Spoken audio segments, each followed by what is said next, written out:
If you need to block someone on Uber, whether it's a rider or a driver, follow these straightforward steps to ensure your experience remains safe and comfortable.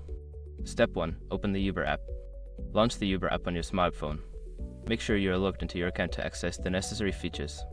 Step 2. Access your account settings. Tap on the menu icon, usually located in the upper left corner of the screen. From the menu, select Settings to enter your account settings. Step 3. Navigate to Privacy Settings. In the Settings menu, look for the Privacy option. Tap on it to find the privacy-related features, including blocking users. Step 4. Find the Blocked Users section. Within the Privacy settings, locate the section labeled Blocked Users. Here, you can manage any users you have previously blocked or add new ones.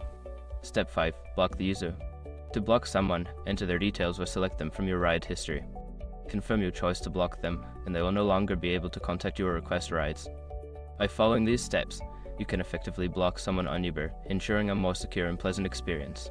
If you have any further questions or need assistance, consider reaching out to Uber's support team.